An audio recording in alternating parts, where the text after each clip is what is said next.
régularisation de TVA effectuée sur les immobilisations, on va devoir à chaque fois distinguer deux types de biens.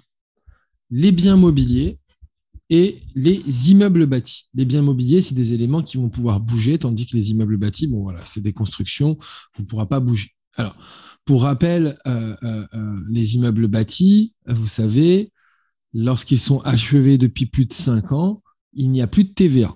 Hein, je vous le rappelle, ça c'est une règle de base. Donc, lorsqu'ils sont achevés depuis plus de 5 ans, il n'y a plus de TVA. Eh bien, on va arriver dans une situation, en général, sur certaines IMO, où il va y avoir un déséquilibre entre la TVA déduite initialement et la TVA qui va être collectée lorsque le bien va être revendu. Lorsqu'il va y avoir cette asymétrie, donc à un moment, par exemple, je déduis et je collecte pas, ou inversement, je collecte mais je ne déduis pas. Donc, lorsqu'on va être dans cette asymétrie, on va devoir régulariser en fait cet écart. Et c'est une régularisation qu'on appellera les régularisations de TVA sur cession d'IMO, qui comptera deux cas de figure. Le premier cas de figure qui concernera donc le reversement de TVA, et là, ce qui signifie qu'en fait, c'est l'État, enfin, c'est la société qui doit à l'État de la TVA. Ou le deuxième cas, ce qu'on appellera un complément de déduction. Et là, c'est le cas où l'entreprise pourra déduire en plus de ce qu'elle a déjà déduit initialement lorsqu'elle a effectué l'achat. Donc, ici, il faudra à chaque fois d'abord identifier les cas de figure. Donc, dans quel cas, enfin, quand est-ce que j'ai le reversement, quand est-ce que j'ai le complément? C'est lorsqu'on va avoir une asymétrie. L'asymétrie, c'est lorsque je vais avoir, par exemple, dans le premier cas pour les reversements, une TVA qui est déduite initialement, mais à la vente, aucune TVA collectée. Et là, vous voyez, il y a une asymétrie. Donc, à ce moment-là, je vais devoir faire une régularisation. Cette régularisation suivra une formule toute simple, qui est la suivante. On prendra le montant de la TVA qui a été déduite initialement, qu'on multipliera par soit 5 années, soit 20 en fonction du type de bien. Hein. Je vous ai noté ça ici. Donc, si c'est un bien mobilier, on aura une durée de régularisation sur 5 ans, tandis que les biens immeubles, ça sera sur 20 ans. D'accord, hein. N'oubliez pas ça. Donc, si c'est un bien mobilier, eh bien, on fera une régularisation sur 5 ans. Donc, 5 moins le nombre d'années d'utilisation, le tout divisé par 5. Si c'est un immeuble, par exemple, on ferait TVA déduite initialement multiplié par 20 moins le nombre d'années d'utilisation divisé par 20. Dans le cas du complément de déduction, on est dans une situation différente. Le complément de déduction, on aura une TVA non déduite initialement, d'accord, ou pas totalement déduite aussi, hein, elle peut être que partiellement déduite. Donc, on aura cette situation, on aura une TVA non déduite initialement ou partiellement déduite, et une TVA à la vente, hein, qui est bien collectée.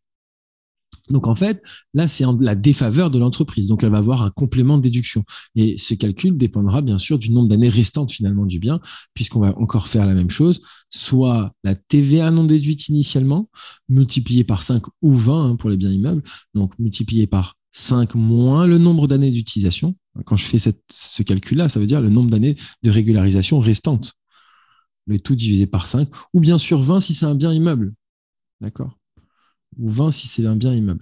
Donc voilà les méthodologies de calcul et de détermination. Donc je rappelle, hein, un reversement, c'est le cas où la TVA est déduite initialement et à la vente, elle n'est pas collectée. À l'inverse, un complément de déduction, c'est une TVA qui est non déduite totalement, ou enfin qui est non déduite, ou partiellement ou totalement, pardon, et dont la TVA a été collectée à la vente.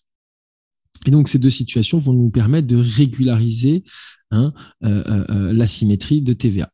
Donc, je répète, 5 pour les biens mobiliers, 20 pour les immeubles. Hein, c'est la période de régularisation. Pour les reversements, l'enregistrement va consister à, ici, hein, modifier la valeur, bien sûr, du bien.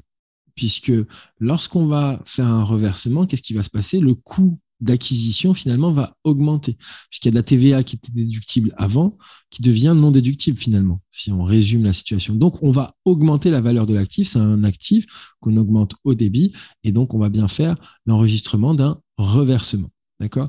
En contrepartie, on va mettre le 4457, d'accord, pour dire qu'on doit de la TVA à l'État, d'accord, et on va mettre le montant du reversement. Donc n'oubliez pas que là maintenant le bien a changé de valeur. Il n'est plus dans sa valeur brute initiale, mais il est dans sa valeur brute initiale augmentée du montant du reversement.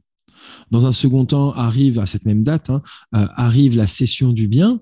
Donc, je le vends en 775 contre le 462. N'oubliez pas que le cas du reversement, il n'y a pas de TVA à la vente.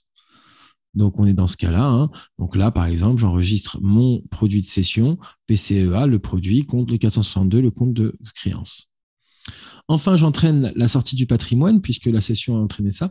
Donc ici, la sortie du patrimoine, on commence avec le 675, donc la VCEAC, c'est-à-dire la VNC du bien à la date de cession, plus le montant du reversement. Donc n'oubliez pas qu'il faut calculer les amortissements qui ont été réalisés sur le bien quand même. Donc, n'oubliez pas, le reversement a entraîné une augmentation de la valeur brute. Donc, la VNC a aussi augmenté. Pour la valeur de l'immeuble, quant à lui, va sortir du patrimoine et il sort pour sa valeur brute augmentée du montant du reversement que nous avons effectué lors de la régularisation.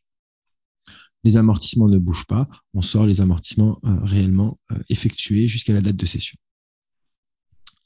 Pour le cas du complément de déduction, c'est le cas inverse. Cette fois, à l'inverse du reversement, on ne vient pas augmenter la valeur de l'immeuble, enfin de l'immobilisation, mais on viendra la diminuer. Donc, dans ce cas-là, vous voyez, c'est un compte d'actifs qu'on diminue au crédit. On viendra diminuer la valeur de l'immobilisation et on enregistrera le complément comme étant une créance en 44562, par exemple. D'accord ?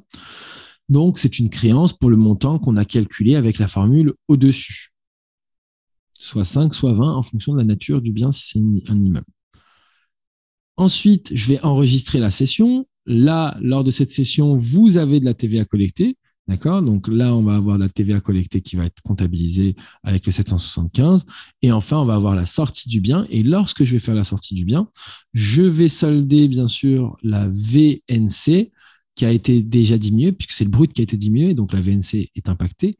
Donc, du montant du complément. Et ici, on va solder les amortissements qui n'ont pas bougé et on n'oublie pas de sortir l'IMO du patrimoine et je la sors pour le montant brut diminué du complément de TVA. D'accord ? Donc, quand je fais un complément de déduction, je suis en train d'ajouter de la TVA déductible et donc je la prends sur la valeur du bien. Là, à l'inverse, lorsque je fais un reversement, je viens augmenter le coût puisque je dois de la TVA en plus que j'ai utilisé en tant que TVA déductible et que je n'aurais pas dû. Voilà.